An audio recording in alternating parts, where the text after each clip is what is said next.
Oos. Alright, so I know you've already seen Logan's video about it, and then obviously JJ's video about it. And I know most of you would assume that obviously JJ's going to be biased and say that Logan wouldn't win the appeal, of course. And obviously Logan's going to say that he feels like he wins it. And all of you are going to think that I'm going to say that Logan wouldn't win it, of course. However, I've been doing some research and I really wanted to look at this from all points of view. Because to be honest, at first, when I made my other video, and then from just watching the fight, in my first initial reaction, I thought that Logan would have a chance at appealing the 2 points, because Logan is right that 2 points does not get deducted often. I remember during the fight I couldn't believe it when he said 2 points. I'm like, 2 points? That's insane.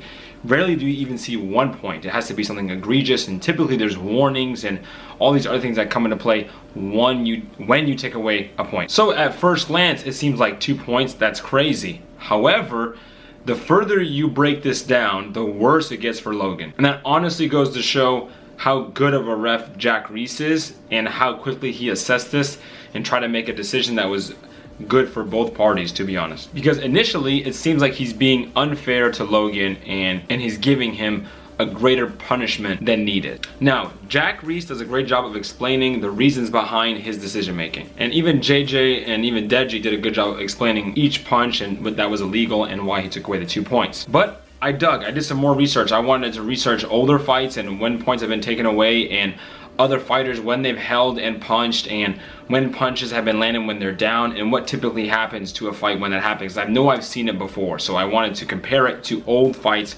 and old fouls and old point deductions and see what happens. Because one of Logan's main points is that there has not been a 2-point deduction, I believe, since the Mike Tyson bit Evander Holyfield's ear off. So as of now, it seems like Logan might have a case. But I truly believe at this point that he has a 0% chance of getting it to a 1-point deduction or anything like that. And here's why. Number one, let's get the knockdown out of the way. When the knockdown initially happened and then the punches behind the head happened, you see Jack Reese call it off. He's doing this immediately. And what he is doing is calling off the knockdown. He even tells Logan in his corner that, hey, I called that off. And then obviously tells him after that he deducted the 2 points. But he tells him that he's going to call it off, which means that he's going to not award the knockdown. Now we do know that he later awards the knockdown and gives Logan 2 points, or essentially takes away 2 points from KSI. So you have to think about it as the knockdown that happened was caused by an illegal blow. JJ lost 2 points and Logan lost 2 points. So right off the bat, when you further break this down, clearly Logan grabs the back of JJ's head, pulls it in, and lands the uppercut while the hand is still on the back of the head. So that shouldn't be called a knockdown. So immediately you can just add 2 points back to JJ. And maybe he loses the round in the end, so maybe it's only a 1-point addition. He gets like a 9 points in that round, but regardless, you can take away the knockdown. Now, you may be wondering, why is it that sometimes you see, boxers clinching or grabbing the back of the head, or, Logan throwing his arm over, or people clinching and grabbing, and it's not so egregious. The ref isn't taking away points for doing that. Why is it that when it calls a knockdown, you take away the points? So is it the fact that he was holding him, or was it the fact that he got the knockdown? Why were the points taken away? And we've seen it before in boxing where Floyd Mayweather would leave his forearm up and use it to jam his opponent and push their head off and then punch. And pushing and using your forearm to press against a person and you're not punching is illegal. You're only supposed to be able to punch. This is what we call dirty boxing. And why do boxers get away with it? How do they, box within those lines? You also see Lomachenko pull the opponent's hand down and punch over the top, rip their hand down from their guard and punch, or, pull their head. You see it often too when boxers are bobbing weaving. You can find it where the boxer will pull their head down and kind of slide it out to the side and then fire a punch.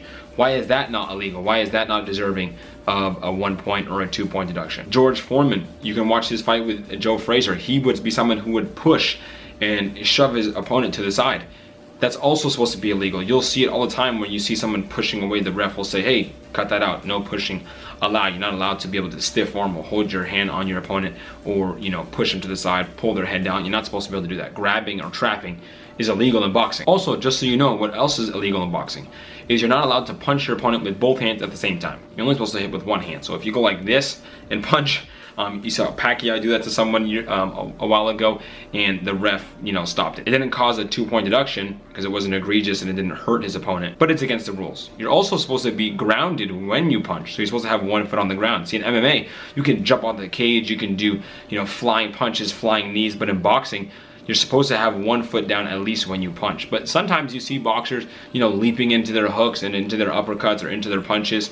But if it's within a natural boxing motion, or if when you land a punch, the foot, comes back down to the ground, it's okay. But you can't jump off the ropes or jump in the air and land a punch.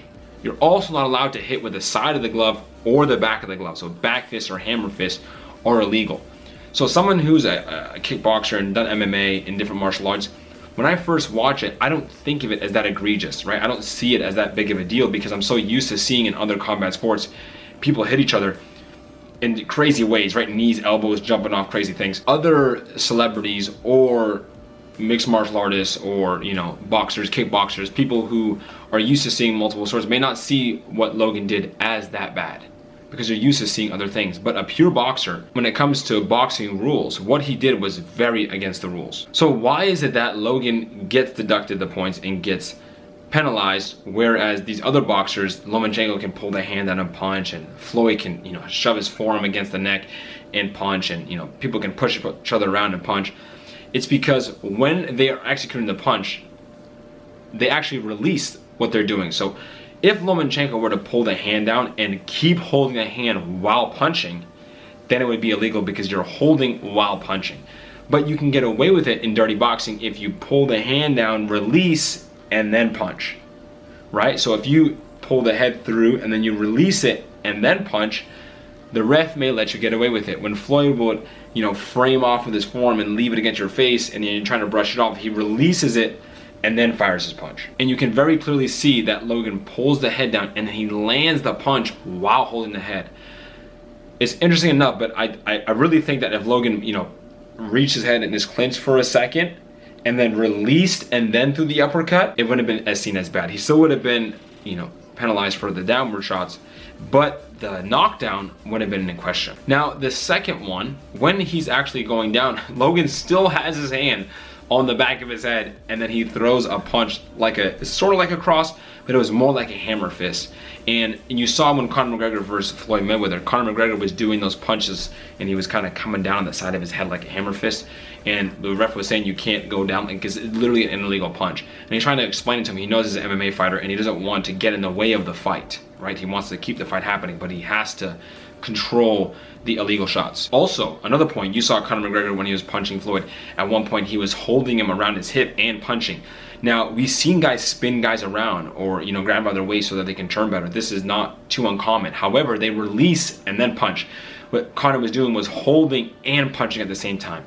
If he just pulled him in for a second and then retracted his hand and punched again, I think that would just not, it wouldn't have gone as bad, right? You wouldn't have been stopped and said, hey, you can't do that. So the casual fan may be looking at it and seeing like, but I know he grabbed the back of the head, but his arm is just over him, but he landed a clean uppercut. It may not seem as bad, but in boxing terms, as Jack Reese says, that's a felony. Now, the downward punch. And this is the point where I really am going to make the case that it's 100% no chance. And I'm going to refute the point that Logan is saying that no one has been deducted 2 points since Mike Tyson. Like, this is just like the worst call ever. Jack Reese clearly stated that there is no punch in boxing that goes 12-6, which he says you don't punch downward, right? Sometimes shots hit the back of the head, or they glance or whatever, because it's in a natural boxing motion and the person is turning to defend, or they're getting knocked down, they're leaning against the ropes and the person's just trying to finish their combination and really finish the fight, but they're throwing boxing moves. It was very clear that JJ was down at this point. His hand was down, he was leaning down, and you saw it in the picture actually. JJ's already down and Logan hasn't even thrown that last punch yet. So JJ's clearly a downed opponent, and he throws a punch straight down, this is not a boxing move, right? It's not like he was staggered and you can't tell if his knee is down or if he's like laying against the ropes. It's not like you can't tell if he's down or not, right? His chest is down towards the mat. All you see is the back of his head, and he throws the punch directly towards the back of the head. Now, it may contact, clearly Jack can see it best, because you might have seen JJ's head bounce. In the camera view, you don't see it, so people live would have saw it. And that was what really made Jack Reese say, you know what, he had to, stop the fight and call a timeout. You see him really come in and wave his hands at that point. So you may be saying, I know, but it wasn't like it really hurt him that bad. It didn't knock him out. Why does it get 2 points? Why does the result end up in being 2-point deduction? And Jack Reese explains that he already thought about it. He already analyzed the situation. So now Jack Reese then decides to then award the knockdown, which is minus 2 points for JJ, and then deduct 2 points for the illegal blows, which now makes it an 8-8 round. I sort of missed this in the whole heat of the battle, but when you think about it, JJ was deducted 2 points, even though he was hit illegally. So let's say that Logan Paul only deserves a warning. So now you're telling me that you're gonna award the knockdown, so it's 8 points, and only give him a warning. So now, even though hitting him on the back of the head and then holding and uppercutting, it's still gonna be considered a 10-8 round? There's no way that a boxing commission would do that because of that the knockdown was caused by illegal shots. So now let's say you go, okay, but I believe he only deserved to get 1 point taken away.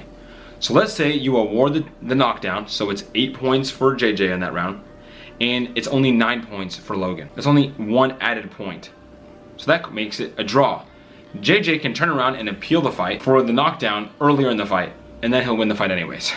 And Logan is saying that the ref didn't call it that way, so that's why it's not a knockdown, but he's not respecting the foul. So you can't have it both ways. That's the tough part. Now, the last option, you may say, okay, well, there shouldn't have been 2 points deduction. It should have just been a warning. And let's say you don't count the knockdown. So now it's just a 10-10 round. And then you just kind of call it after that. Whoever wins the round, you give it to the winner, a 10-9. The chances of that happening are slim to none because JJ was clearly hurt by the illegal blows. He was punched, made contact with while he was down, and he was held and hit that caused a knockdown.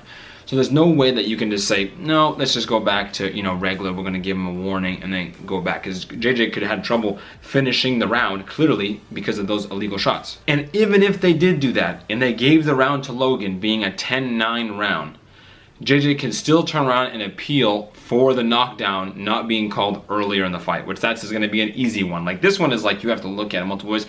That one is just you look at the replay, and then, oh, it was a knockdown. Sorry, that's a 10-8 round. JJ still wins. Now, my final point that I really found out in research, because I really wanted to figure out this thing about, when was the last time that these kind of points were deducted? And in researching all these illegal shots that were similar to this in terms of being hit while on the ground, hitting a downed opponent, there have been plenty of fights that have been affected by an opponent being hit while down. And the majority of them end in disqualification. Now, yes, a lot of them are just fighters getting hit and then, kind of flopping and acting and staying down. But a lot of them that you see, they get hit, and when they're down, they are because they got knocked out or they're hurt, right? And the other person has the fight in the bag. They're about to win the fight. Roy Jones was a big one here. And the opponent is down on one knee, and then you throw another punch when the guy's pretty much already done, but you throw that another punch while they're down, and it ends up knocking him out, and then you still get disqualified. You actually end up losing the entire fight. Never mind point deduction, because you hit a down opponent. Even though you were winning and you had the fight, you just didn't follow the rules, and you cannot hit a down opponent. So when Logan and his team says that it doesn't feel like the 2-point deduction fits the crime, right? Actually, most of the time, it ends up in disqualification. I feel like the majority of this is coming from is just frustration in the fact of losing, and more of a frustration that you can see between Jake and the team and with even Mike and the team. And you can see Mike and Logan going back and forth on the most recent impulsive because he really was wondering why he wasn't throwing his right hand. He felt like he could have won the fight. He felt like he did land a clean uppercut and he didn't take advantage of it. He went and broke the rules and was out of character and got frustrated, and that's what's caused him to fight. That is what the issue is. Logan had many chances to win the fight. He landed a good uppercut that clearly rocked JJ, and he could have taken advantage of that, but didn't.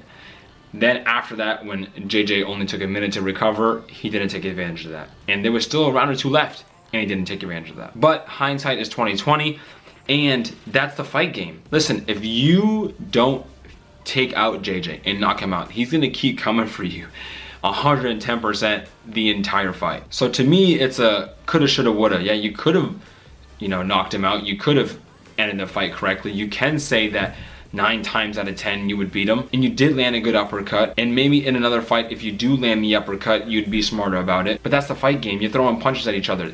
JJ could say that about many shots earlier in the fight where I feel like there was a big left hook that he hit with his wrist again, and then if he turned it over, he could have knocked you out. There was a bunch of punches that he missed that he didn't land cleanly that could have knocked you out, right? If JJ didn't throw so wild and kept to the game plan, he could have knocked you out. If you weren't sick and didn't sneeze 3 times or didn't decide to take the few rounds off in the beginning and decided to press the action and be more aggressive with your punches and take more risk, then you could have won the fight. But this is the definition of the fight game. This is why we watch fighting, because to see who's gonna win, because you never know what's gonna happen, because of the puncher's chance, because of the odds, because of the underdog.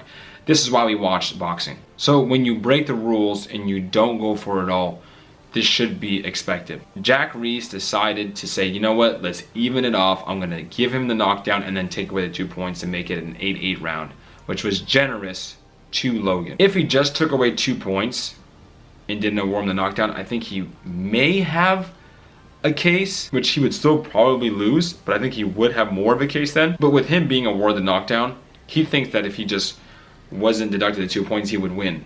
There's so many other things that come into play that just wouldn't allow that. So even if he did win the appeal, he could still lose the fight, number one. But there is a 0% chance he would win the appeal, because Jack Reese did a good job of analyzing the situation.